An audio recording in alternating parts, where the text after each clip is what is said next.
अगर एक अधिकारी एक डीएम की पावर के साथ इतना कुछ कर सकता है तो सरकार में बैठे बड़े बड़े मंत्री, बड़े बड़े ओहदेदार, वो क्यों नहीं इस पावर को एक राइट वे में यूटिलाइज कर सकते।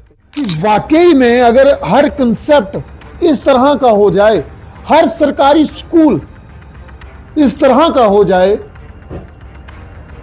तो निजी और सरकारी स्कूलों में ज्यादा फर्क ना रहेगा। ऐसा हो, प्राइवेट स्कूल के टीचर्स भी तो टीचर्स हैं, उन्होंने भी तो एमएड बीएड ही करी है, वो भी तो इसी समाज में से निकले हैं। जिला कठुआ में विकास की तस्वीर लगातार बदलती जा रही है।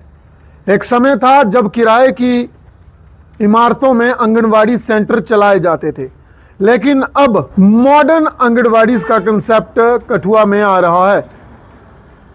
जिला कठुआ के डीसी डॉक्टर राकेश मिन्हास खुद इस प्रोजेक्ट को जो है वो डिज़ाइन किए हैं। तस्वीरें जो आप देख रहे हैं, एक तरफ काम जो है वो लगा हुआ है और दूसरी तरफ ये इस पूरे प्रोजेक्ट की तस्वीर है जो आपको आउटर लुक दिखाई जा रही है। इतना ही नहीं, इस प्रोजेक्ट के अंदर की तस्वीर जो आप देख रहे हैं आम आंगनवाड़ी नहीं है और ना ही ये कोई प्राइवेट प्ले वे स्कूल है। ये सरकारी मॉडर्न आंगनवाड़ी है जो कठुआ के रेडियो स्टेशन रोड पर, दूसरी चनग्रा पंचायत में और उसके बाद 5 और अलग अलग पंचायतों में, वार्डों में बनाई जाएंगी। आप खुद सोचिए, आज जबकि हर माँ, हर बाप, दादी दादा जो चाहते हैं उनके छोटे छोटे नौनिहाल एक बढ़िया प्ले वे स्कूल में जाएं, लेकिन जब वहाँ का फीस स्ट्रक्चर भी देखते हैं तब भी उन्हें लंबी सांस एक जो है वो लेनी पड़ती है। लेकिन इस वक्त मैं इस निर्माणाधीन बिल्डिंग के अंदर हूँ। यहाँ पर बहुत जल्दी एक मॉडर्न आंगनवाड़ी जो है वो बनने जा रही है। इस आंगनवाड़ी सेंटर में लगभग 100 प्लस छोटे छोटे नन्हे मुन्ने बच्चे जो हैं वो खेलेंगे, पौष्टिक आहार लेंगे, खाएंगे, पिएंगे और मौज करेंगे। इतना ही नहीं, यहाँ पर आयाज जो हैं वो तैनात रहेंगी, एक किचन जो है वो सेपरेटली यहाँ पर वर्क करेगा। और इतना ही नहीं, ये साइड का जो ओपन लैंड जो आप देख रहे हैं, यहाँ पर छोटी छोटी क्यारियाँ जो हैं वो बनाई जाएंगी। रोजाना आपको नई नई चीज़ें जो हैं वो दिखाते हैं। मसला ये नहीं है कि हम क्या दिखा रहे हैं, मसला ये है कि कठुआ में लगातार चीज़ें जो हैं वो बदल रही हैं। बुजुर्गों के लिए, बच्चों के लिए, महिलाओं के लिए, बच्चियों के लिए, हर वर्ग के लिए जिला इंतज़ामिया जो है वो काम कर रही है। आपको ये भी बताऊं कि ये पूरा कंसेप्ट जो है वो डीसी कठुआ की देखरेख में चल रहा है।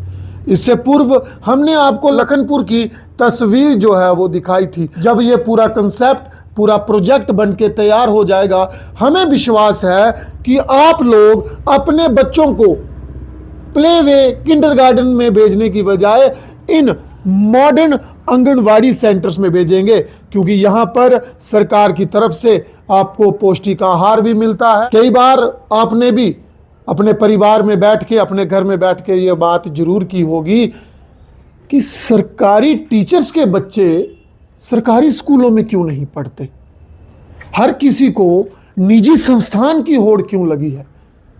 और अगर मैं सच कहूं कि वाकई में अगर हर कंसेप्ट इस तरह का हो जाए, हर सरकारी स्कूल इस तरह का हो जाए,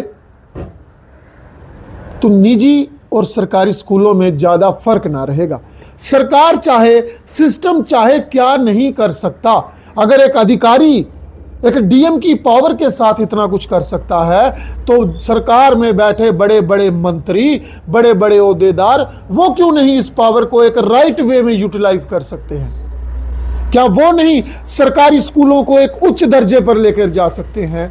क्या वो नहीं एक नया कंसेप्ट, मॉडर्न एजुकेशन जो है वो ला सकते हैं, ताकि बच्चा चाहे प्राइवेट में पढ़े चाहे सरकारी में, शिक्षा एक जैसी हो, करिकुलम एक जैसा हो, को करिकुलर एक्टिविटी एक जैसी हो, पढ़ाई का स्टैंडर्ड एक जैसा हो, काम करने का स्टैंडर्ड एक जैसा हो। प्राइवेट स्कूल के टीचर्स भी तो टीचर्स हैं, उन्होंने भी तो एमएड बीएड ही करी है, वो भी तो इसी समाज में से निकले हैं। लेकिन नहीं, सरकारी स्कूलों में लापरवाही है, और अगर नकेल सिस्टम कस दे, तस्वीरें तकदीरें बच्चों की दोनों की बदल जाएंगी। बहरहाल ये प्रोजेक्ट आप तक हमने पहुंचाया। कमेंट बॉक्स में जरूर बताएं कि ये प्रोजेक्ट आपको कैसा लगा, और अगर आप भी अपने आस पड़ोस में कहीं पे सिस्टम में बदलाव चाहते हैं, कमेंट बॉक्स के माध्यम से जरूर बता सकते हैं। बहुत जल्द और अपडेट लेकर हाजिर होंगे। आप देखते रहें रियासतनामा। धन्यवाद। जय हिंद, जय जम्मू कश्मीर।